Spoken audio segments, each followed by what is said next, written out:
Muito obrigada. Foi também bastante interessante. Tivemos aqui dois casos em, em limites muito opostos, em extremos muito opostos. Por um lado, os objetos que são extremamente musealizados, até são tão musealizados que de facto esquecemos a função inicial desses objetos. Isso realmente é bastante questionável, e como é que os museus podem lidar com essa função e com essa memória, com essa aura grande do objeto.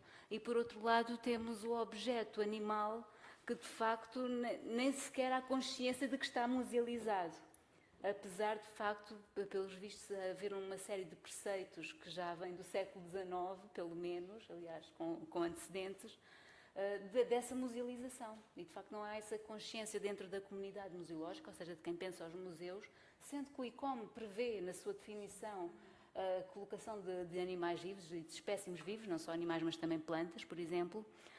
E de facto é uma grande lacuna na comunidade museológica, e eu achei a comunicação particularmente interessante por isso. Estamos todos cansados, mas eu passo à audiência a possibilidade de colocar questões, porque de certeza que são muitas. De qualquer modo, os autores creio que ficarão disponíveis para alguma questão, se for necessário um contacto, através da organização do fórum, podemos estabelecer esse contacto. Mas se tiverem questões, está tudo com fome e cansado. Sim. Bueno, yo es que soy de Valladolid, entonces conozco bastante de cerca, pues no solo el Museo de Escultura, sino todo lo que rodea las procesiones, ¿no? Y ese mundo. Y ahora estaba pensando en tiempos de Cossío, de Sánchez Cantón, dado que las procesiones en el fondo es una manifestación de devoción popular, que digamos es una devoción paralela a la que se produce en el ámbito de la Iglesia, donde es el sacerdote el que oficia, y bueno, hay un ritual muy estricto.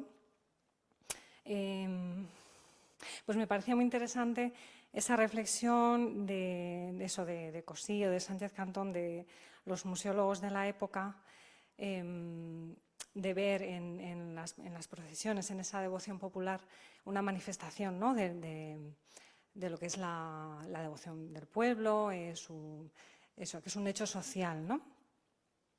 Y no sé si en la actualidad se palpa, ¿no? Bueno, yo creo que la Iglesia en el fondo está apoyando, ¿no? todo el fenómeno de las procesiones, pero sí, no sé, me gustaría saber si tú has percibido una diferencia de postura entre lo que es la jerarquía eclesiástica y lo que son las cofradías, que son un universo aparte, ¿no? Si ves tú una diferencia, ¿no? De postura frente al patrimonio y al hecho de que ellos hacen uso, ¿no? de todo ese patrimonio en sentido religioso. Entre el clero de Valladolid y las cofradías vallisoletanas se entiende muy bien. Siempre hay un miembro del clero en las procesiones y después en lo que es la Iglesia y su uso del patrimonio, pues también tiene el doble sentido. Tiene que ser un patrimonio utilitario, entre comillas. Así que no creo que haya una diferencia. La única diferencia sería que hay lo que hablábamos antes, más sentimiento de propiedad colectiva de las cofradías, que sienten muy suyos los pasos de Semana Santa, lo que puede causar problemas con el Museo Nacional de Escultura a la hora de organizar nuevas cosas, porque a las cofradías les gusta mucho hacer pues nuevos eventos. Y por ejemplo, cuando estaba allí en 2014 hubo un nuevo evento que era acostar el Cristo de la Luz así al horizontal para que esté el Cristo aquí mientras los cofrades recibían medallas. Eso puede causar problema. Tuvo que venir la restauradora, tuvo que estar aquí el conservador para surveiller, no sé cómo se dice, para vigilar el movimiento de las obras, porque esta obra no está en el museo, está en la capilla universitaria. Así que eso puede crear dificultades y fricciones entre el museo y entre las cofradías.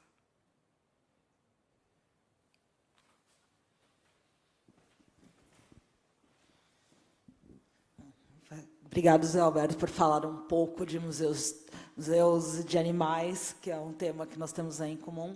Eu queria te perguntar sobre esses padrões expositivos.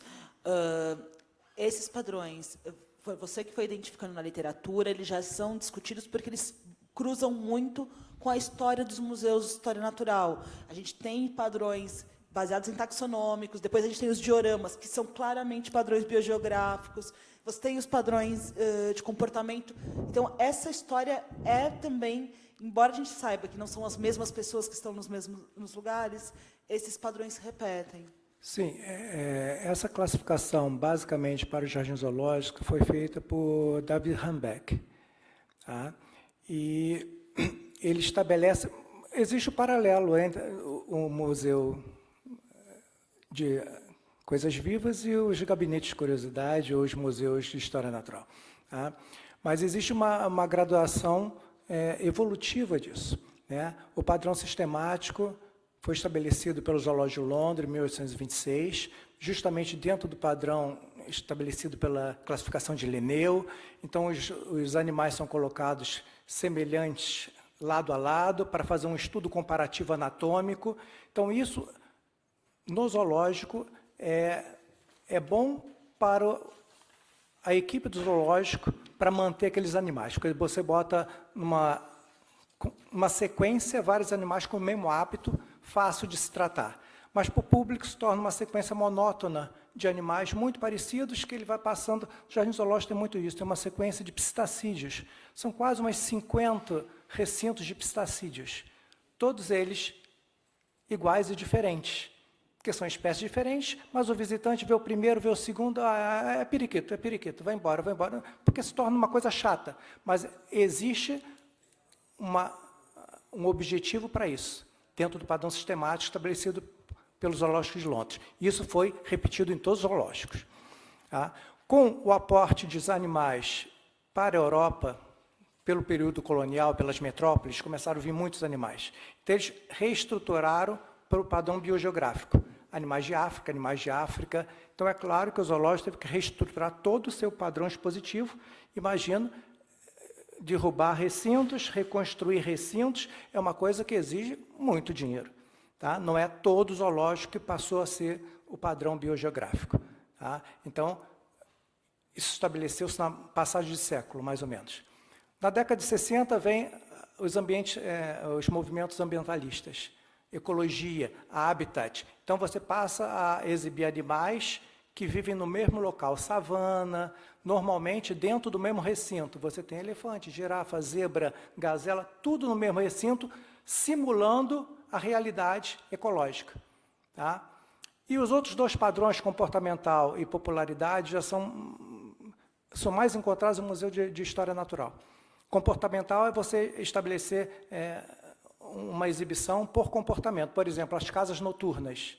Você tem animal ali noturno, tem o mesmo comportamento, são todos noturnos, mas não existe nenhum grau de semelhança classificatória entre eles, nem de habitat, nem de região. Você pode ter um morcego, um tatu e um outro bicho de áreas diferentes, estão ali no mesmo ambiente porque são noturnos. E o de popularidade é você manter os animais que têm maior apelo chamativo para o público, tá? Em pontos estratégicos do espaço do museu. Então, a administração do museu, do Jardim Zoológico, vai decidir aonde colocar esses animais para chamar público para aquela área. Então, normalmente, aqui, acabei de visitar o Zoológico de Madrid, você entra, já tem o recinto dos flamingos, porque é uma coisa bonita de se ver. Mas por que ele está ali? Por nada, ele está ali porque é uma coisa popular, para você chamar a atenção. Né? No Jardim Zoológico do Rio de Janeiro, a mesma coisa. Você entra, você vê esse grande viveiro, onde tem as araras, várias espécies de arara, então cria um exótico para o visitante. Transmitir, ele está entrando numa coisa completamente nova. Tá? Agora, não tem nenhum sentido sistemático nem científico. Tá? Então, os animais são colocados por espaços, e, normalmente, próximo desses animais populares, você tem os restaurantes, as lojas de souvenirs, etc. e tal. Tá? Então, existem vários padrões que foram estabelecidos paralelamente com os museus de história natural. Tá? Mas essa classificação é de Hancock que eu uso. Tá?